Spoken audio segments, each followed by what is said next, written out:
Apa bagaimana ceritanya? Ceritanya jelas sedikit. Bagaimana? Iyo.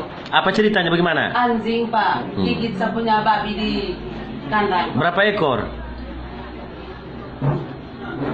Berapa induk kemarin Pak, 2 induk toh anaknya dimakan habis.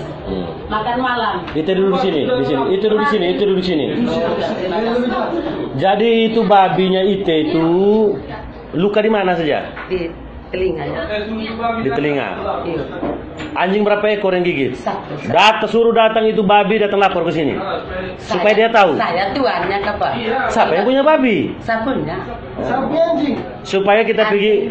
Ada bawa itu babi ke sini, kita pergi visum. Oh iyo. Kita pergi visum, puskesmas, lukanya di mana saja. Iyo. Baru nanti kita proses lanjut itu anjing. Iyo, bawa babinya. Bawa babi ke sini nanti. Tapi tunggu piketnya Pak Jamal. Yo. Piketnya Pak Jamal. Nanti Pak Jamal yang urus itu masalah babi. Ada teman yang urus nanti. Kira kapan piketnya Pak itu Pak? Supaya saya bawa babi. Nanti besok. Besok. Iya. Jam berapa Pak? Jam 6 malam. Bawa babi ke sini. Jam 6 malam. Ya. 6 sore besok. 6 sore. Luka di mana babinya? Di telinganya sudah tidak bisa berdiri di sana.